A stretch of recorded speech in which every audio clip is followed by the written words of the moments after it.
Hi, I'm here with Richard Khoo of the Blizzard design team. We're here to talk about Heroes of the Storm a little bit. I've said that literally wrong every time I've tried to this weekend. Did you guys give that strong consideration before you decided to name it that? Were you part of that process? So we actually did talk about that, how the acronym is actually the same as Heart of the Swarm. But we figured that once Legacy of the Void comes out, it's going to be all right. Most people, I personally refer to the game as StarCraft 2. So we figured that, and people will be calling Heroes of the Storm Heroes. So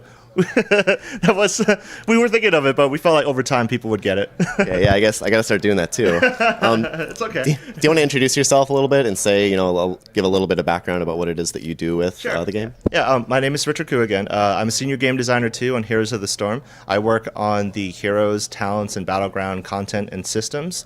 I've worked on the StarCraft 2 team for actually about 6.5 years before I transitioned over to Heroes of the Storm. StarCraft 2 was my first love coming to Blizzard, but now Heroes of the Storm is actually what I've been working on. Cool. Do you want to go a little bit into the design philosophy of what you're looking to achieve with the heroes in this game? I felt like, playing it a little bit yesterday, I felt like the design was pretty good, and it was a little bit different than in like a typical MOBA game, but there was a lot of it was kind of, with the characters that are in it right now, it's a lot of sort of archetypes that you would expect to see. Do you expect it to go other places in the future? Yeah, so one of the main reasons that we're building Heroes of the Storm is for the creative freedom. We thought it's about time that Blizzard has put out a cross-universe game where everything collides in the Nexus, and so you have like all these different battlegrounds that people are playing in, like Blackheart's Bay, where you're collecting treasure to pay off Blackheart, or in Dragonshire, where you become this all-powerful dragon, and you could face off Arthas versus Diablo versus Raynor, a lot of those iconic heroes from Blizzard's 22 plus years of lore. As far as like doing different things in this space, we've smoothed out some of the rough edges that on other games of this genre. So we've taken out last hit, so players can just focus on fighting the enemy minions and the enemy heroes, and so they can also like pay more attention to the environment that's all around them.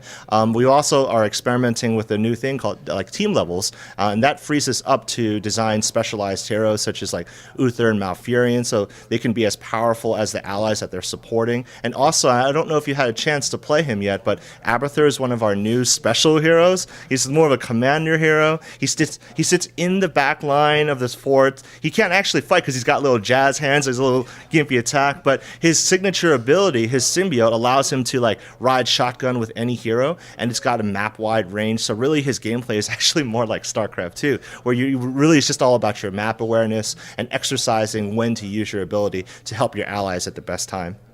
So Justin Browder in the press conference just now was saying that the reason they ended up with the team experience was because it was actually in designing Abathur, they found that when they were giving him attack damage, it made him too strong, basically, and they want these support heroes that are like really, really dedicated supports. Yeah. So is the idea to give it like, make the support heroes like mostly spellcasters instead of like, because in other games the supports still do attack damage, they still right click a little bit, and you can kind of make them relevant, but they're not.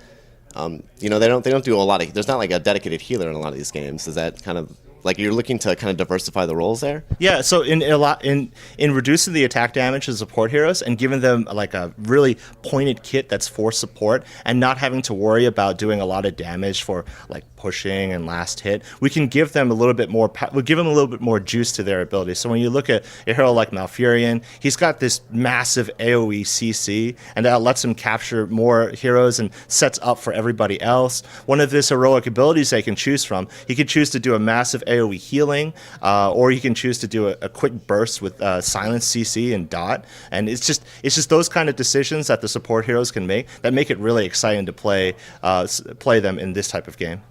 So with the way it works is, you're at certain levels you're given a choice between different talents. Kind of talents, yes. Yeah. Where you either like get more attack damage or attack speed, or you also get like a bigger damage in your Q or whatever. Mm-hmm. And then your ult, you get 2 choices for your ult. Mm-hmm.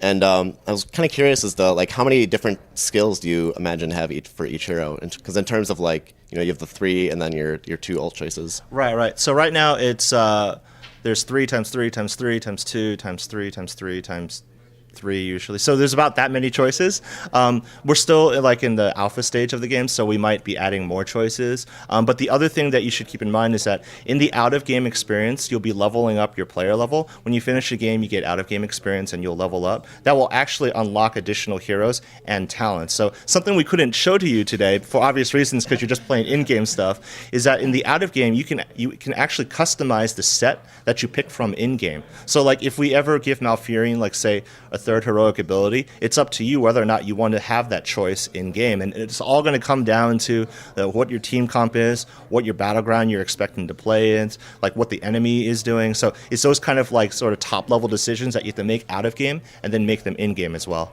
So do you think any of those out-of-game decisions will be battleground specific, or will it all be global?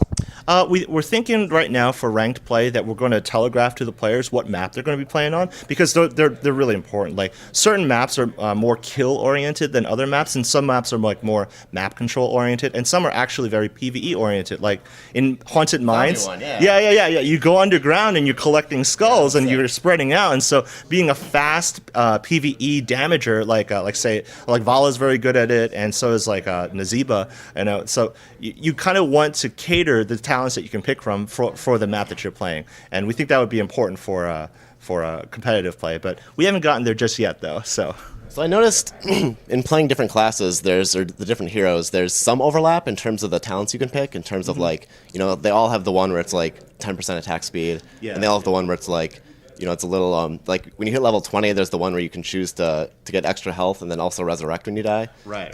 Do you intend for there to be a lot of overlap there, or will it be mostly hero specific? As you work towards the future. Yeah, I think that we actually want to gravitate towards more hero-specific stuff, because that's like when you design those hero-specific stuff, you're actually you're using them as inspiration, so you're creating talents that feel very specific to it. Like you look at Stitches, one of his talents is increases the range of his hook by like 50%, and that just feels awesome, more awesome than say, oh, Stitches gets like plus 10% strength. And that might translate to like roughly the same amount of effective like combat power, but it's way more awesome when it's like really tricked out for the hero. And that's the kind of things that we'll be looking for in the future.